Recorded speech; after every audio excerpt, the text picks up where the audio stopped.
I believe that love is an eternal power and a natural part of the sovereign good. If all things be created by wisdom and supported by strength, they shall be perfected by love. Wherever the redeeming power is present in the world, working the mysteries of regeneration and redemption, there we shall find love. It is a medicine for the sickness of the mind, the debility of the soul, or the exhaustion of the body. By love all things are tempered and subdued, and their perfect works are revealed. For man there can be no proof of love, except that he shall love. By the power of love he is induced to sacrifice himself, and to place the happiness of others above his own. If he loves truly, he will act nobly. He will find no excuse for unkindness or discord, but will forgive his enemy and sustain his friend. There can be no peace in this world, no tranquility within man, no sharing in the grace of the eternal, without love. By it, wisdom shall be made alive. Knowledge shall be used for the common good. Science will become the servant of progress, and religion will end its doctrine of fear. Love is not to be declared or uttered or spoken, but shall be revealed by deeds. By it we are moved to do those things which bring joy to those we care for. True love can never be selfish or self-seeking, but gives of itself utterly and completely. I have further observed that it is most difficult to apply wisdom to simple things. It is easier to explain the universe than to understand the conduct of a friend.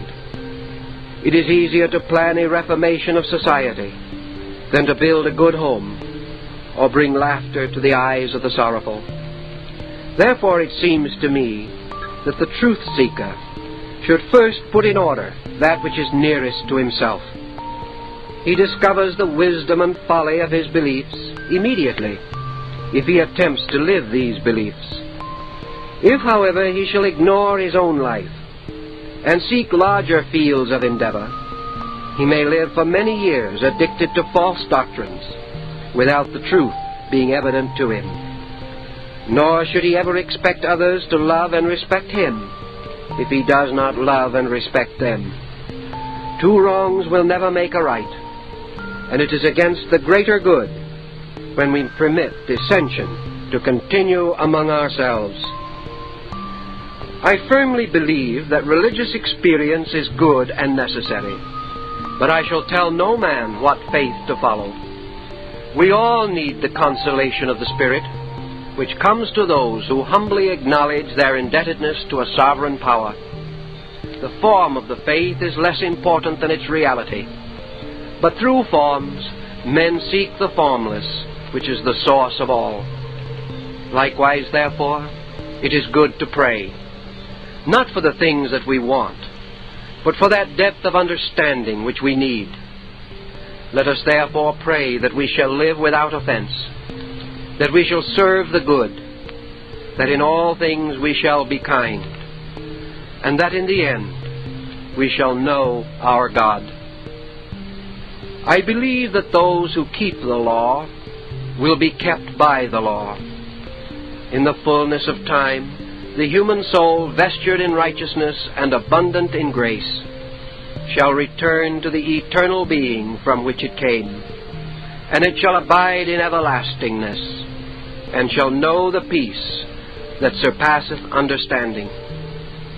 I do not believe that souls can be lost, that an ultimate evil can obscure the works of good, or that the nature of being is anywhere within itself a source or cause of pain or terror.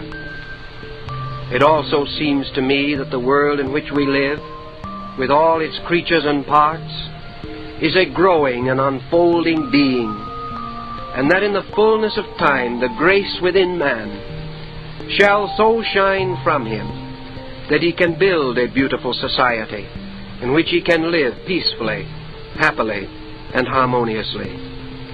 In those days there will be good government, freedom from crime and want, and mankind will collectively be aware of its own purpose and will gloriously and gladly serve that purpose. Until such a time, I shall do what I can, according to the means which I possess, to make this possible, with no expectations of immediate reward. I believe that it is the duty and privilege of those in such special professions as are immediately concerned with the essential growth of man to be honest, sincere, and honorable. I believe that they cannot, without the gravest injury to themselves and others, allow selfishness or self-interest to influence them.